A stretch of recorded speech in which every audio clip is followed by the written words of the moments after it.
नमस्कार विद्यार्थी मित्रांनो, मराठी जीके अकॅडमी या यूट्यूब चॅनलवर आपले सर्वांचे स्वागत आहे। आजच्या व्हिडिओमध्ये आपण 12 फेब्रुवारी 2024 रोजी म्हणजे आज झालेला जिल्हा न्यायालय भरती 2024 पेपर पाहणार आहोत।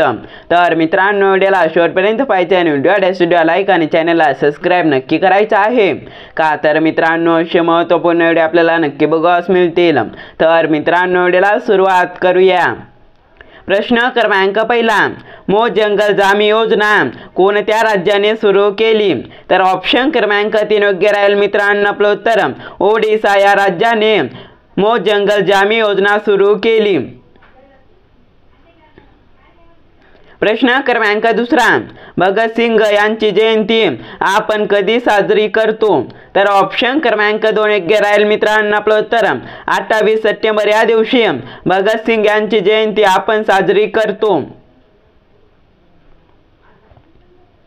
प्रश्न क्रमांक तिसरा, जागतिक प्रेस स्वातंत्र्य निर्देशांक 2023 मध्ये खालीलपैकी कोणते राष्ट्र सर्वात शेवटी स्थापन झाले? तर ऑप्शन क्रमांक 2 योग्य राहील मित्रांनो। आपलं उत्तर उत्तर कोरिया हे राष्ट्र जागतिक प्रेस स्वातंत्र्य निर्देशांक 2023 मध्ये सर्वात शेवटी स्थापन झाले। प्रश्न क्रमांक चौथा, भारतातील पहिले पेपरलेस उच्च न्यायालय कोणते आहे? तर ऑप्शन क्रमांक 3 योग्य राहील मित्रांनो। आपलं उत्तर केरळ उच्च न्यायालय हे भारतातील पहिले पेपरलेस उच्च न्यायालय आहे। प्रश्न क्रमांक 5, 1840 मध्ये परमहंस सभा या सुधारक संघटनेची स्थापना कोणी केली? तर ऑप्शन क्रमांक 4 योग्य राहील मित्रांनो। आपलं उत्तर दादोबा पांडुरंग तरखडकर यांनी 1840 मध्ये परमहंस सभा या सुधारक संघटनेची स्थापना केली। प्रश्न क्रमांक 6, भारतातील पहिले वैद्यकीय शहर इंद्रायणी मेडिकल सिटी कोठे स्थापन होणार आहे?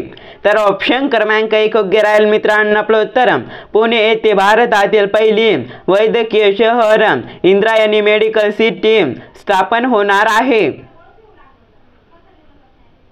प्रश्न क्रमांक 7, खालीलपैकी कोणती नदी महाराष्ट्रातून वाहत नाही?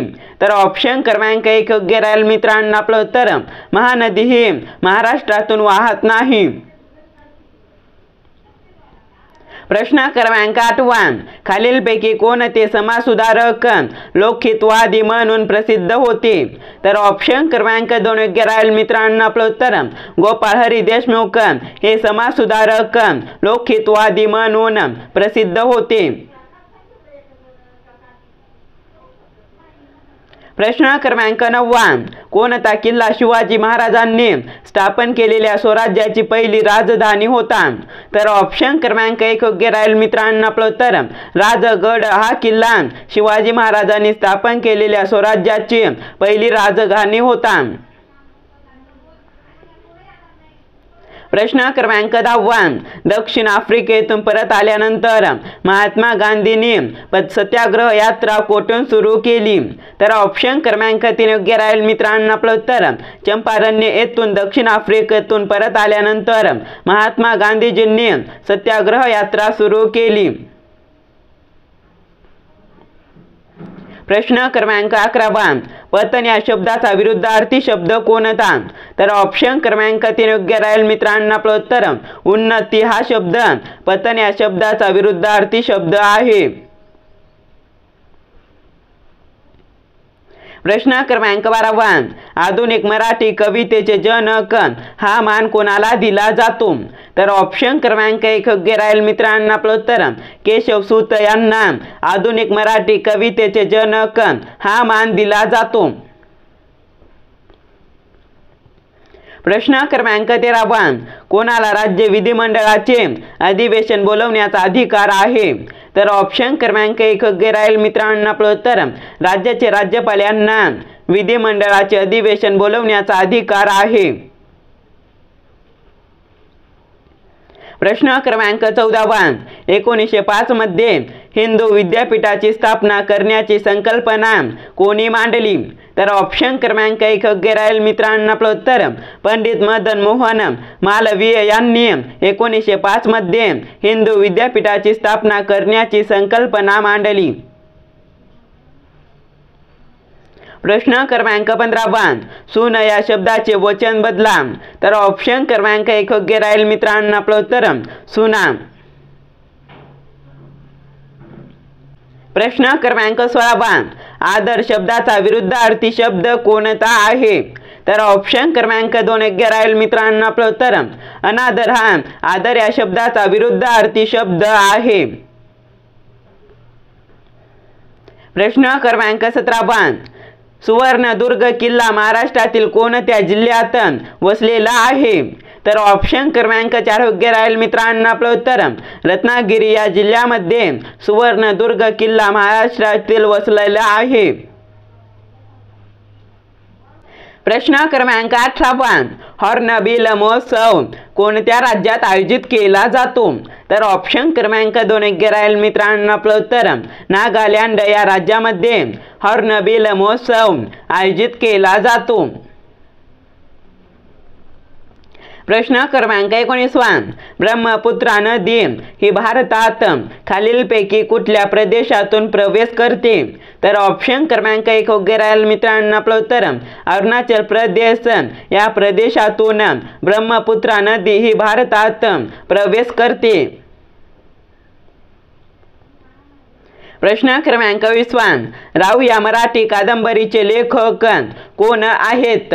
तर ऑप्शन क्रमांक 2 योग्य राहील मित्रांनो आपलं उत्तर NS इनामदार हे राऊ या मराठी कादंबरीचे लेखक आहेत. प्रश्न क्रमांक 21 महाराष्ट्रातील कोणत्या जिल्ह्यात सर्वाधिक लोह धातू आढळते? तर ऑप्शन क्रमांक 2 योग्य राहील मित्रांनो आपलं उत्तर गडचिरोली या जिल्ह्यामध्ये महाराष्ट्रातील सर्वाधिक लोह धातू आढळते. प्रश्न क्रमांक 22 भारतीय राष्ट्रीय काँग्रेसचे पहिले अधिवेशन कोणत्या ठिकाणी घेण्यात आले होते? तर ऑप्शन क्रमांक 1 योग्य राहील मित्रांनो आपलं उत्तर मुंबई या ठिकाणी भारतातील राष्ट्रीय काँग्रेसचे पहिले अधिवेशन घेण्यात आले होते.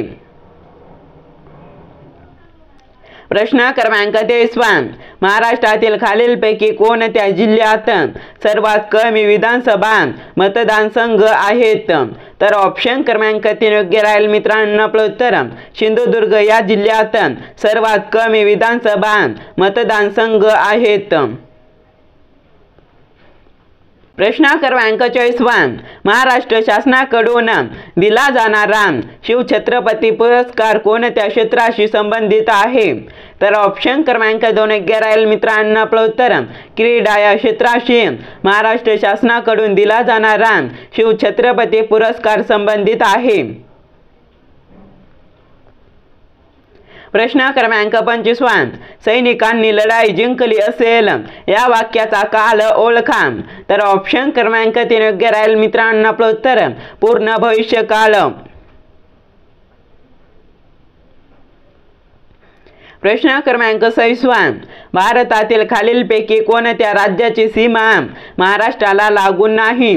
तर ऑप्शन क्रमांक 2 योग्य राहील मित्रांनो आपलं उत्तर आंध्र प्रदेश या राज्याची सीमा भारतातील महाराष्ट्राला लागून नाही.